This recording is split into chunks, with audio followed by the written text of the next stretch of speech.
ने कहा हाँ, लोहे से भी ज्यादा शक्तिशाली अग्नि हुआ करती है जो लोहे को पिघला करके रख दिया करती है। तो भगवान जरा इतना और बता दो कि अग्नि से ज्यादा शक्तिशाली इस धरती पर कोई है?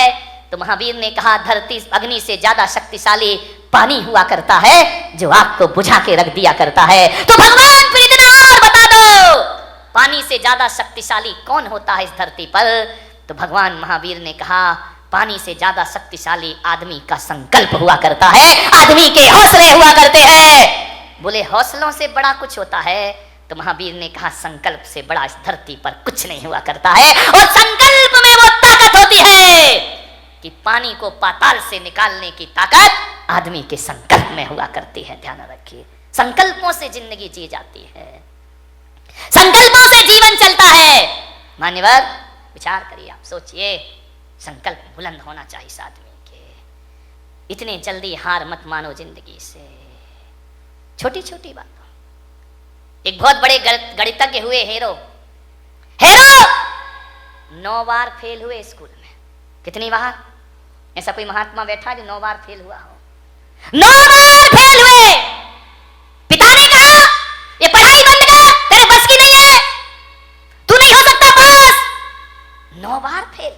चल पशु चरा, उठा डंडा, गाय चरा, भैंस चरा, तू पास नहीं हो सकता, तेरे भाग्य में पास होना लिखा ही नहीं है। उसने कहा यार लगता तो ऐसा ही है कि अब मैं पास नहीं हो सकता। 9 बार फेल हुआ क्लास में। एक दिन बैठा था अपने घर में, एक चींटी को देख रहा है।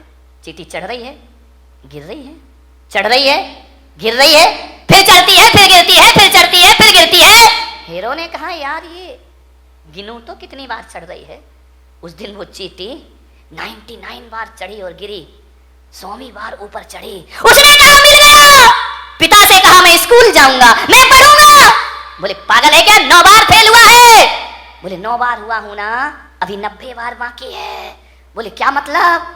बोले वो चींटी 100वीं बार ऊपर चढ़ी है, मैं तो अभी 9 बार फेल हुआ हूं, 90 बार। बाप ने कहा पागल 90 बार में 90 साल लग जाएंगी, तू मर जाएगा, तो चींटी की बराबरी। अरे बोला कुछ भी हो जाए, अभी तो 90 बार मुझे पास होना।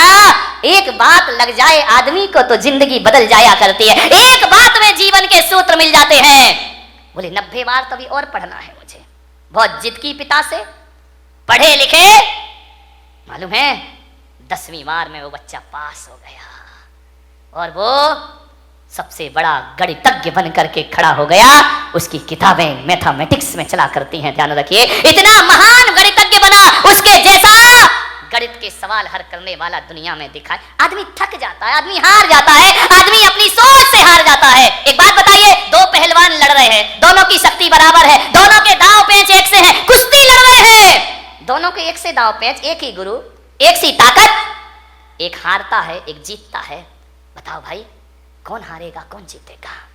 बोलिए, आपसे मेरा निवेदन है, दोनों लड़ रहे हैं, एक सी ताकत है, एक से दांव पेंच है, कुश्ती लड़ रहे हैं, एक से वजन और एक सी ताकत वाले होने के बाद भी एक तो हारेगा ना, एक जीतेगा। कौन हारेगा? ध्यान रखना, ताकत तन की एक सी है, हारता वही है जो मन से हार जाएगा, वो शरीर से हार जाएगा। मेरे भाई, जो मन से हार मान लेता है वो तन से हार मान लिया करता है। तो मैं आज आपको सूत्र दे रहा हूं कि मन के हारे हार है और मन के जीते जीत। जिसका मन हार गया वो दुनिया में कभी विश्व विजेता नहीं बन सकता है। सम्राट सिकंदर अंतिम सांस तक विश्व विजेता के सपने देखते रहा। मान्यवर, सपने देखिए, देखना चाहिए, बिना सपनों की जिंदगी कभी आगे नहीं बढ़ा करती है। हौसलों के साथ जिंदगी को जियो मेरे भाई। विपत्तियां आएंगी जीवन में, विपत्तियां जो होती हैं वो पार्ट ऑफ लाइफ है आदमी के जीवन में, जीवन का एक हिस्सा है। विपत्तियां पार्ट ऑफ लाइफ है और विपत्तियों में अपने आप को संभालना आर्ट ऑफ लाइफ हुआ करती है मेरे भाई। सबसे बड़ी कला हुआ करती है मुसीबतों में अपने को संभाल के रखना, बहुत बड़ी कला हुआ करती है। आर्ट ऑफ लाइफ बनाओ, पार्ट ऑफ लाइफ को ध्यान रखिए। जीवन की एक कला है जिंदगी, मौत से मत घबराइए। मान्यवर, जिंदगी जीने के लिए मिली है, इसे आत्महत्या की भट्टी में मत झोंकिए। पूरी जिंदा दिली के साथ जिंदगी को जीने का प्रयास करिए। जियो, बहुत आनंद है इस जिंदगी में। बच्चों पर इतने पढ़ाई का प्रेशर मत डालो। बच्चों की कामयाबी देखना है या काबिलियत देखना है, माने बात ध्यान रखना। आप कामयाबी के पीछे दौड़ते हैं, काबिलियत का ध्यान नहीं रखते हैं। बच्चों को कामयाब भले ना बनाओ, लेकिन बच्चों को काबिल जरूर बनाइए, ध्यान रखिए। कोई जरूरी नहीं है इतना प्रेशर मत डालो कि तुम्हारे बच्चे आत्महत्या करने को तैयार हो जाएं। अपने विचार उन पर मत लादिए, उनके ज्ञान की क्षमता को देखिए, वरना माँ बाप इतना प्रेशर डालते हैं और जब रिजल्ट आता है तो हमारे घर का चिराग अपने हाथों से फांसी के फंदे लगाकर दुनिया से विदा हो जाया करता है। ध्यान रखिए। डिप्रेशन में जी रहे हैं लोग, तनाव में जी रहे हैं लोग, ज्यादा और जल्दी के चक्कर में जी रहे हैं लोग। ज्यादा और जल्दी नहीं, ध्यान रखना। यहाँ तो संसार है, राजपाट छिन भी जाए तो वनवास में राम लक्ष्मण स्वर्गों जैसा जीवन जी करके दिखा दिया करते हैं। जिंदगी को जियो, पूरी आशा से जियो, पूरे विश्वास से जियो। आत्महत्या के अंधे कुएं में छलांग मत लगाओ। यदि आप ऐसे विचार, महिलाओं से मेरा निवेदन, पुरुषों से मेरा निवेदन है बड़ी विनम्रता के साथ, जब अपनी उपलब्धियों पर अकड़ हो तो अपने ऊपर वालों को देखना। इस दुनिया में हमारे भी बाप बैठे हुए हैं, ध्यान रखना। हमने क्या कमाया है, टाटा बिरला वालों को देखना, उनके आगे अपनी कोई औकात भी नहीं है, उनके चौकीदार की हैसियत नहीं है अपनी। रिलायंस बंधु इतना कमाया है उनने। जब अकड़ पैदा हो तो ऊंचे वालों को देखना, और जब निराशा पैदा हो तो अपने से नीचे वाले को देखना। जिंदगी तुम्हारी आनंद में परिवर्तित हो जाएगी। मेरे पास इतना है, ईश्वर ने इतना दिया है। ऐसे भी लोग हैं जिनके पास चार दीवार और एक छत भी मौजूद नहीं है। ध्यान रखिए, मान्यवर सोचना है। भौतिक असफलताएं और भौतिक सफलताएं, जब भौतिक सफलताएं आदमी को जीवन दे नहीं सकती हैं तो भौतिक असफलताओं को जीवन लेने का कोई अधिकार भी नहीं हुआ करता है। मान्यवर जीवन को जियो, पूरी जिंदा दिली के साथ जियो, हर हाल में जियो। जैसा भी जीवन आए ध्यान रखना। माता पिता डांट दे, बच्चों को गुस्सा कर दे तो ये मत सोचना कि मेरे बाप ने मुझे डांट दिया, मेरी माँ ने मुझे डांट दिया। बच्चों से मेरा निवेदन है, सासू डांट दे तो बहू आवेश में ना आ जाए। वो इतना सा सोच ले, एक विचार बना ले कि यार माँ बाप नहीं डांटेंगे तो हमें कौन डांटेगा। ये डांटने का हक तो हमने दुनिया में माँ बाप को दे रखा है। अरे बड़े बुजुर्ग नहीं डांटेंगे तो हमें कौन डांटेगा। इतना सोच लो, बड़ी तसल्ली मिलेगी। हमारे ऊपर अनुशासन कौन रखेगा, फिर वो नहीं डांटेंगे तो कौन डांटेगा। और बड़े बुजुर्गों से निवेदन है, बच्चे बेटियां बहुएं गलती कर दें तो डांटने से पहले सोचना, बच्चे गलती नहीं करेंगे तो कौन गलती करेगा। आपका घर सुखी बन जाए। बच्चों से तो गलतियां होती है, बहू से तो गलतियां, अरे आई है, बच्ची है, ससुराल से आई है, हो गई गलती, उसके लिए इतना तमाशा खड़ा करने की क्या जरूरत है। जीवन को सुखी बनाने की छोटी छोटी सी बातें हैं, ये आपकी जिंदगी को बदल के रख देंगे, पलट के रख देंगे। गलतियां तो बच्चों से ही होती हैं। बड़े सोच लें बच्चे तो गलती करेंगे ही करेंगे, और बच्चे सोच लें माँ बाप तो डांटेंगे ही डांटेंगे। जिंदगी को समझना, आराम से जियो। जिंदगी जीना एक कला है मेरे भाई, इस कला को थोड़ा सा सीखिए। ये जिंदगी बोझ भी होती है और जिंदगी वरदान भी हुआ करती है मेरे भाई। कांटों पे नजर होगी तो दुनिया में कांटे ही कांटे हैं, फूलों पे नजर होगी तो दुनिया में फूल ही फूल हुआ करते हैं। मान्यवर निवेदन है आपसे, पूरी जिंदगी को हौसले से जीने का प्रयास, हर हाल में जियो। एक साधु थे, अपनी बात समाप्त करता हूं। कुटिया में बैठे हुए थे और अचानक कोई एक गाय लेकर आया कि संत जी गौदान देता हूं, आज से ये गाय आपके आश्रम में रहेगी। संत ने कहा मजा आ गया, ये गाय मेरे आश्रम में रहेगी। बोले चेले चपाटी थे, बड़े खुश हुए, गाय आ गई, गाय आ गई, कल से दूध पियेंगे, दही बनेगा, छाछ मिलेगा, मावा मिलेगा। बहुत खुश हुए। संत ने गाय की बड़ी सेवा की, बड़े अच्छे से रखा, घास खिलाई, पानी पिलाया, बड़ी मस्ती संत की।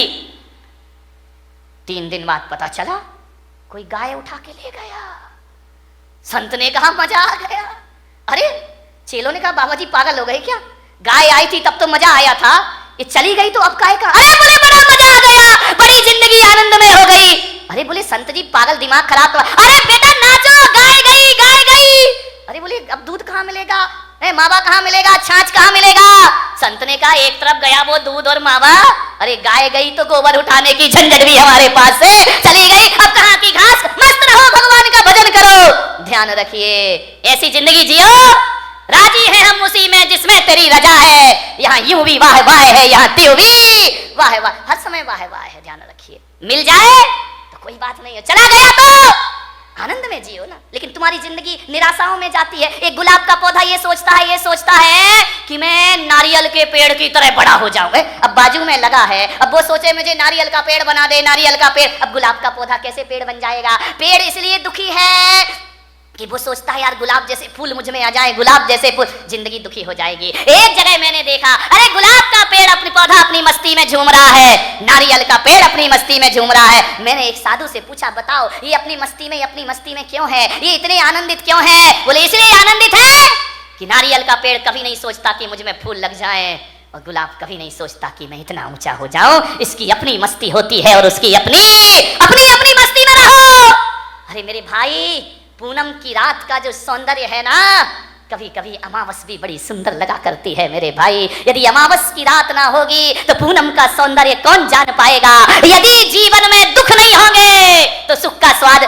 एक बात बताओ, यदि इस जिंदगी में सुखी सुख होता, दुख नहीं होता, तो क्या करते आप? बताइए, सबको सुख, सब सुखी सुख। अब कोई बोले ये छोटी उंगली, ये बड़ी उंगली, ये बीच की, अरे भाई क्या दिक्कत है? अब एक बात बताइए, यदि पांचों उंगली भगवान एक सी बना देता तो क्या करते आप? कल्पना करो, कभी सोचते हो ये पांचों उंगली एक सी हो जाती तो ना लिखने का आनंद ले पाते, ना खाने का आनंद ले पाते, सामान उठाते नहीं बनता।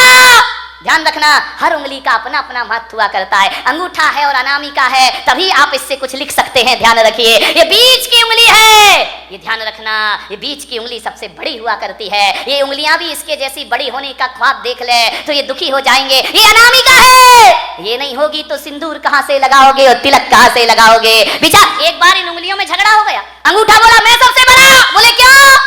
बोले देखो मैं बात तो देखो, ये अंगूठा है, दिखाई दे रहा है ये अंगूठा, लेकिन ऐसा बदकिस्मत है कि अंगूठा ये है, अंगूठी ये पहनती है। ध्यान, इसके पास नहीं आती अंगूठी, इसके पास आती। ये चार अंगूठी पहनती है, अंगूठा अंगूठी दिखाते रह जाया करता है, उस पर आभूषण ही नहीं आते हैं। बोले मैं सबसे बड़ा। बोले क्यों? बोले मैं मोटा हूं, मेरे बिना चारों उंगलियों तुम लोग कुछ नहीं कर सकती हो, तुम्हारा कोई अस्तित्व नहीं है। तर्जनी ने कहा इसका मतलब मैं नहीं होंगी तो तुम दिखाओगे किसे? ये तो दूसरों पे उठती उंगली, अपने पे तो उठती नहीं है। बोले दूसरों पे उंगलियां उठाने की जरूरत पड़ेगी, मैं तैयार खड़ी हूं। बड़ी ने कहा मैं सबसे बड़ी हूं। अनामिका ने कहा चल काय की सबसे बड़ी है, मैं नहीं होंगी तो तेरा कोई अस्तित्व नहीं बचे। छोटी वाली चुपचाप खड़ी थी। बोले बहन तू भी कुछ बोल ले। बोले मैं काय को बोलूं, मैं तो सबसे बड़ी हूं। अरे बोली छुटकी ज्यादा बोल रही है, इतनी सी तो है तो कह रही सबसे बड़ी हूं। बोले तू क्या करती है? अंगूठा ने कहा मैं साइन करता हूं, अंगूठा लगाता हूं। तू क्या साइन करेगा? तर्जनी ने कहा मैं नहीं होंगी तो पेन कहां से पकड़ लेगा? तो बीच वाली ने बोली चल तेरे में ताकत तो मेरे से ही आया करती है। छिंगली ने कहा देखो छोटी वाली ने, मेरे पास कुछ नहीं है, मैं सबसे छोटी हूँ, लेकिन मैं इतना जानती हूँ, मैं सबसे बड़ी हूँ, मैं सबसे बड़ी हूँ। बोले छोटी हो के अपने को बड़ी क्यों कह रही है? बोले इसलिए कि जब जब भगवान को प्रणाम किया जाता है मैं सबसे आगे खड़ी रहती हूँ,